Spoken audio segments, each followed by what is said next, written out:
নমস্কার, কাজুরি kitchen and কুকিংয়ে সবাইকে স্বাগত জানিয়ে আমি আজকে রেসিপি শুরু করছি। তো আজ রবিবার মানেই একটু বিরিয়ানি করে মনটা। তো আজকে বন্ধুরা বিরিয়ানির রেসিপি শেয়ার করছি। তো প্রথম থেকে শেষ পর্যন্ত ভিডিওটি দেখতে থাকুন কিভাবে কি করি। তো চিকেনটা এখানে 1.5 কিলো চিকেন নিয়েছি। চিকেনটা প্রথমে আমি কিছু মশলা দিয়ে মাখিয়ে নেব। তো প্রথমে নিয়ে নিচ্ছি এখানে জিরে বাটা, নিয়ে নিচ্ছি আদা বাটা, আর এখানে আমি একটু পেঁয়াজ বেটে রেখেছি। চিকেনটা রান্নার সময় একটু পেঁয়াজটা গ্রেভিটা ভালো আসবে। আর নিয়ে নিয়েছি রসুন বাটা, আর এখানে শুকনো লঙ্কা আছে। আমি একটু লবণ হলুদ দিয়ে সুন্দর করে এটা মাখিয়ে রাখবো প্রায় 1 থেকে 1.5 ঘন্টা। বিরিয়ানির জন্য আমি নিয়েছি 1 কিলো বাসমতি চাল। এই চালটা আমি ভিজিয়ে রাখবো প্রায় 1.5 ঘন্টা বা 1 ঘন্টা মতন। চালটা ভিজিয়ে রাখবো, ভালোভাবে ধুয়ে ভিজিয়ে রাখছি। কড়াইয়ে সাদা তেল দিয়ে দিয়েছি, তেলটা গরম হয়ে গেছে। এবার আগে বেরেস্তাগুলো ভেজে নেব।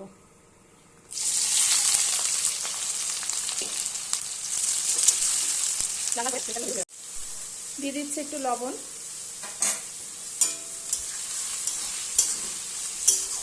প্রায় 7 থেকে 8 মিনিট ধরে আমি এটা ভেজে নেব। বেরেস্তা ভাজা কমপ্লিট, এবার নামিয়ে নেব। এর থেকে বেশি ভাজলে কালো হয়ে যাবে, তাতে তিতো লাগবে।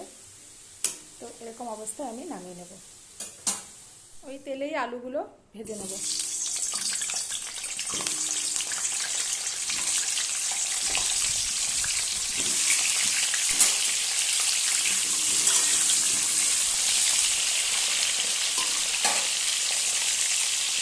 এই দেখুন বেরেস্তাটা কতটা সুন্দর হয়েছে। বেরেস্তার পরেই কিন্তু বিরিয়ানির টেস্টটা নির্ভর করে। আলুগুলো লাল লাল করে ভাজা হয়ে গেছে, এবার এগুলো তুলে নেব।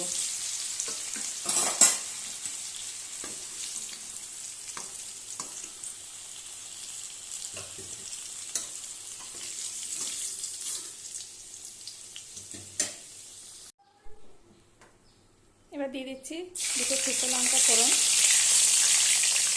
একটু জিরে, আর 2টো তেজপাতা। তেজপাতাগুলো কাঁচা, গাছ থেকে পেরে আনা, তো এতে ফ্লেভারটা কিন্তু একটু ভালো আসে। এবার ম্যারিনেট করে রাখা চিকেনটা আমি দিয়ে দিচ্ছি।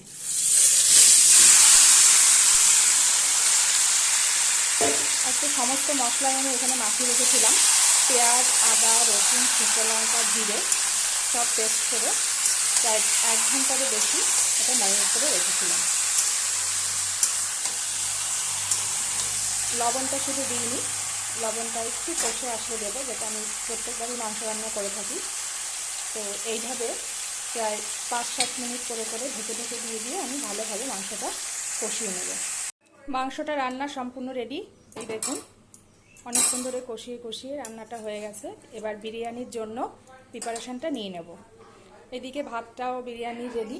এই দেখুন কতটা সুন্দর ঝরঝরে হয়েছে ভাতটা। এবার আমি পরপর স্টেপ বাই স্টেপ সাজিয়ে নেব।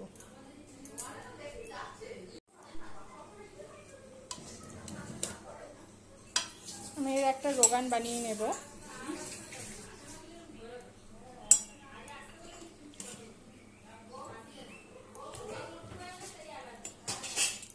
একটু গ্রেভি তুলে নিয়েছি তেল সমেত উপর থেকে। এবার দিয়ে দেবো একটু আমল দুধ।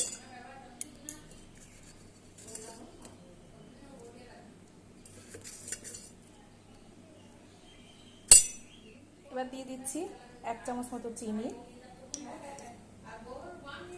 এতে বিরিয়ানির কালারটাও খুব ভালো আসে, খেতেও অনেকটা ভালো হয়। কেশর ছাড়াও কালারটা কিন্তু খুব সুন্দর চলে আসবে। এবার দিয়ে দিচ্ছি ঘি।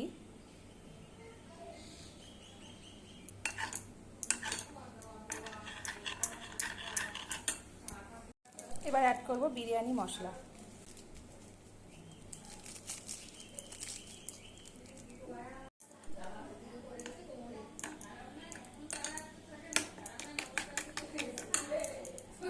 এবার দিয়ে দিচ্ছি আতর।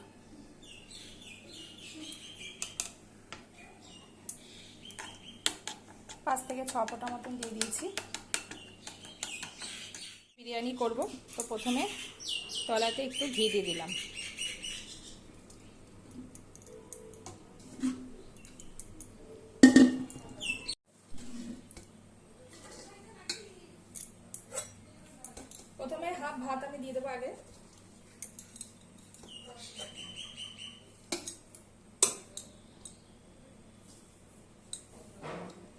সুন্দর ফ্লেভার বেরোচ্ছে চালটা থেকে, খুব সুন্দর। দেখুন বন্ধুরা, ঝরঝরে হয়েছে ভাতটা। একটু লেবুর রস আর সাদা তেল দিয়ে ভাতটা ফুটিয়ে নিলে এরকম ঝরঝরে আর সাদা হয়।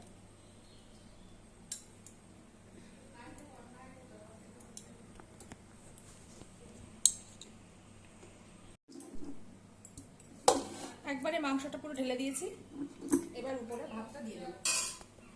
বাদ বাকি যে ভাতটা আছে উপরে দিয়ে দেবো। দেখুন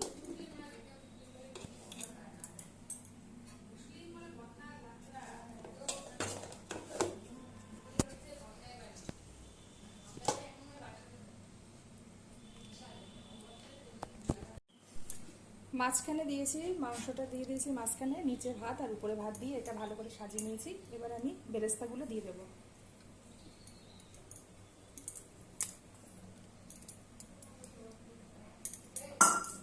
সবশেষে যেটা তৈরি করে রেখেছি,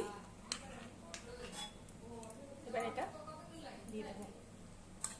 দিয়ে ভাপে প্রায় 20 থেকে 25 মিনিট মতো আমি ঢাকনাটা দিয়ে বসিয়ে রাখবো সিমে। একটু ঘি দিয়ে দিচ্ছি, ঘি তো দিয়েছিলাম আগে থেকে, একটু ঘি হলে বিরিয়ানিটা খেতে টেস্ট হয়। তো এবার আমি ঢাকা দিয়ে সিমে 20 থেকে 25 মিনিট রেখে দেবো। এটা অনেকে আটা দিয়ে চারিদিকেটা আটকে দেয়, আমি এর মধ্যে একটা কিছু ভারী জিনিস চাপা দিয়ে বসিয়ে দেবো। বিরিয়ানি আমার সম্পূর্ণ রেডি। এই দেখুন বন্ধুরা, আমি এবার একটা বড় পাত্রে এটা ঢেলে দেবো।